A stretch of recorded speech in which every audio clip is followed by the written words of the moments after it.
In any bearing question, I advise my students to have a rough sketch of the angles given first. In this question, we are given two angles, 80 degrees and 220 degrees. So, we'll have a rough sketch of that.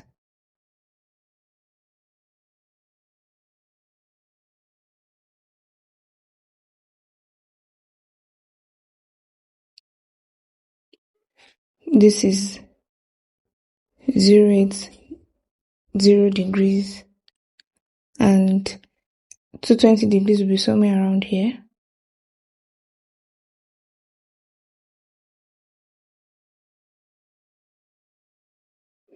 This is 90, this is 180. What are we going to add to 180 to become 220? That's 40 degrees. So 40 degrees will be here. The angle here is 220 degrees. Now, we are going to label the positions of the cardinal points. Now let's interpret the question. A man walks from a point X on a bearing of 80 degrees to another point Y, which means that the bearing given to us is Y from X. So when we have Y from X, what do? That means the location of our cardinal point is at X, right? So this is point X. From there, that is from point Y, it went to another point Z, a distance of 50 kilometers on a bearing of 220 degrees. That means that what? The bearing given to us is bearing of Z from Y, because it was coming from Y to Z, right? So the bearing given to us is what? Z from Y, which means that the second cardinal point here, the position is what? Point Y. So generally, when you hear bearing of A from B, your cardinal point will be drawn at B. So bearing of P from Q, your cardinal point will be drawn at Q. So that's a general principle when it comes to bearing. Now, let's come back to the question. A man walks from a point X on a bearing of 80 degrees to point Y, which is 40 kilometers away. That is telling us that XY is 40 kilometers, right? From there, that is from Y, you went to another point Z, a distance of 50 kilometers. That means what? We have YZ equals to 50 kilometers. It is actually important to write these things out, because even if writing them out like this will not give you any mark, you will not have to go back to the question each time you want to write something. For example, when you want to draw the distance XY, it is important that it is a bit shorter when you are drawing for the YZ, which is 50 kilometers. Of course, we are not drawing to scale here, but if, for example, in your exam, using a pencil and a ruler, when you draw line XY, you draw something around, let's say, 5 centimeters. So when you want to draw YZ, you must ensure that whatever you are drawing must exceed that 5 centimeters. So say something like maybe just 7 centimeters or 8 centimeters, not too long anyway, because the difference is just 10 kilometers. So it is quite important to note all these things. Now, let us have our actual diagram. Now, for this question, we know that we have a point X going to Y, right? So I'm going to draw my cardinal point again. So let's say this is point X. This is point X. At X, we have a line going to Y, right? Which is on bearing of 80 degrees. Another thing that is important, even though students do not actually pay attention to it, is that when you have a cardinal point and you want to sketch an angle like 80 degrees, you have to ensure that 80 degrees is actually close to this horizontal line. Why? Because the entire angle here is 90 degrees. So if you draw something like this and call it 80 degrees, it is not wrong. It is not correct. You are actually not using a protractor. I'm not asking you to use a protractor or construct using a compass. No. What would be very suitable for 80 degrees is something close to this horizontal line, that is close to 90 degrees. So you can just draw something like this. It's not going to be perfect, but it's different from drawing something like this. drawing something like this that is very close to this vertical line. So that's one thing I want you to note. Now back to our question, we have a line going to y from x. So that means, so let's say this is the line 40 kilometers. Now let me draw a cardinal point at y. So if I have something like this,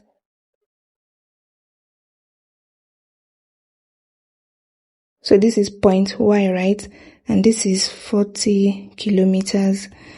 So from y, we have a line going to z, which we've sketched here. That means that line that is going to z from y is drawn at this 40 degrees right here, the angle right here. So we are going to draw a line from y to z. So like I mentioned, the line is going to be a bit longer, right?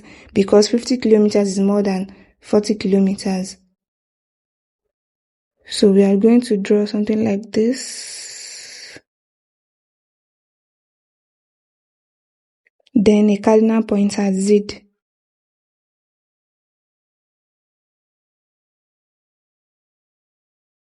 This is point z. Now we can actually join line x to z.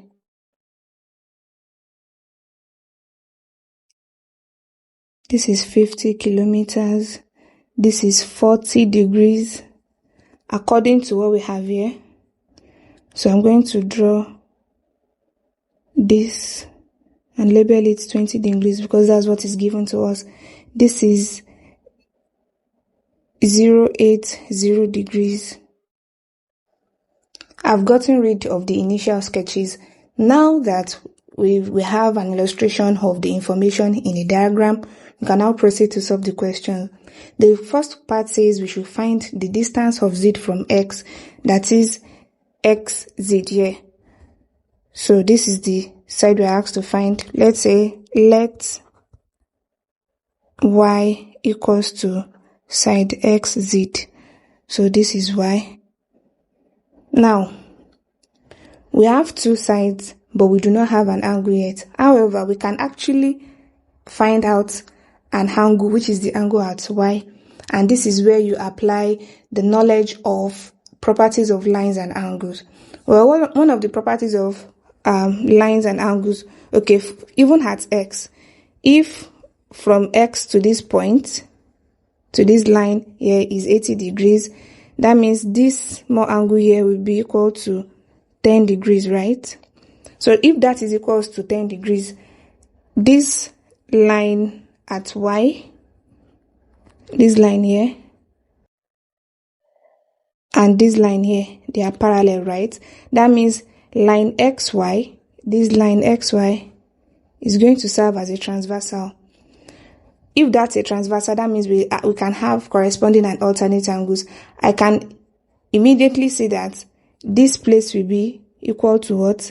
10 degrees as well, because it is alternate to the angle here. To the angle here, it is alternate. Remember what we said about alternate angles?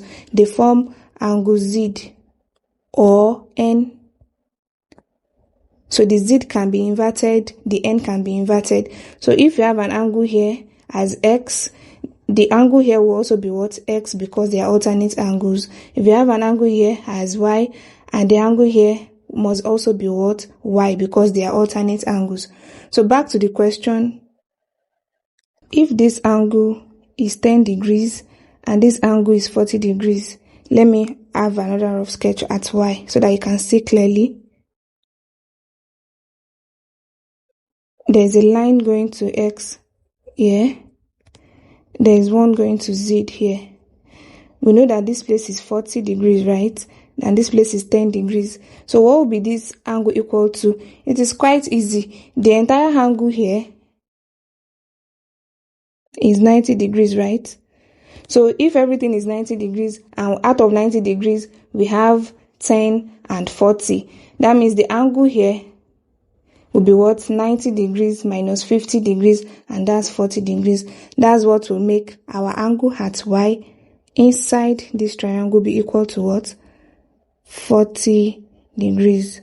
Now, let us just have a rough sketch of our triangle. Rough sketches will actually help you. So in your answer booklet, you are not going to draw these things with pen. Of course, you need to use a pencil. Now, at Y, we have 40 degrees, right? This side opposite to it, we've called it small letter y. So at X, the side opposite to it will be what? Small letter X. And at Z, the side opposite will be small letter Z, which is 40 kilometers. And this is 50 kilometers. So how are we going to solve for side Y? We have two sides and one angle. So to find the third side, which is Y, we'd say y squared equals to what? X squared plus z squared minus 2xz cos y. So that means y squared will be equal to x squared, which is 50 squared, plus 40 squared minus 2 times 50 times 40 cos 40 degrees.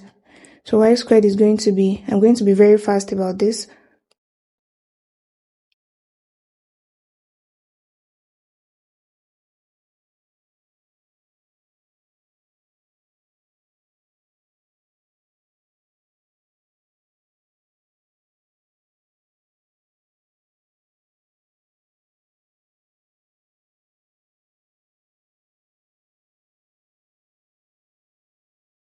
so if y squared is 1036, that means y will be square root of 1036, and that will be equivalent to 32.187 kilometers, right? Now back to our question. Distance of z from x, that means the distance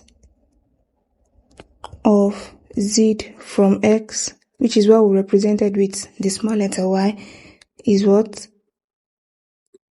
32 kilometers, because we have to calculate it correct to the nearest kilometer. That means we've solved the first part of the question. Now for the second part, which is usually the most tricky part for most students, calculate the bearing of z from x to the nearest degree. Well, the bearing of z from x is simply the angle from the north pole of x, the angle from the north pole of x where z is touching x. What do I mean? This is the cardinal point of x, right? And this is its cardinal, this is its north pole. This is its north pole right here. So the angle made from z,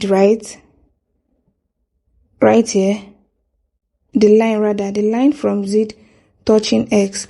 So from the cardinal point of from the north pole of x, the angle made with this line is what the bearing we are asked to look for. So, but we do not know the angle x.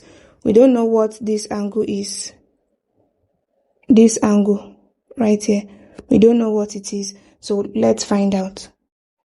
To find the angle at x, we need sine rule, right? Because we have just one angle, we now have three sides, and we are calculating for another angle. So we are going to apply the sine rule, which is x divided by sine x equals to y divided by sine y, which is z over sine z, right? So we know the value of x, the small letter x, which is 50 kilometers. We are looking for the angle at x. We know what y is, small letter y, and angle y. So we need this first two. So x, which is 50 divided by sine x, equals to y, which is 32.817 from our previous calculation, divided by sine 40 degrees, right? So that means 50 sine 40 degrees equals to 32.187 sine x. That would mean that sine x is equal to 50 sine 40 divided by 32.187, and that's 50 times 0.6428 divided by 32.187. That will give us 32.14 divided by 32.187, which is equivalent to 0.9985. X is going to be arc sine 0.9985, and that will give us 86.86 degrees. So that's the value of the angle at X, which means that what? The angle here is 86.86 degrees. And we mentioned that the bearing of Z from X is the angle made with angle Z from the cardinal point, the angle made with line Z from the north pole of X, right? That is, from this north pole, let me extend the north pole of X. The required bearing is from this north pole of X to the line touching Z, which is what we are asked, bearing of Z from X. So this is the angle we are asked to find. So if from here, let me use another ink, from here to here is 080 degrees, and from here to here is 86.86 degrees, definitely the bearing of Z from X will be equal to what? 080 degrees plus 86.86 degrees, and that will give us 166.86 degrees. However, we're asked to calculate it to the nearest degrees. That means which is equal to 167 degrees to the nearest degree. That's the end of the solution to the bearing question.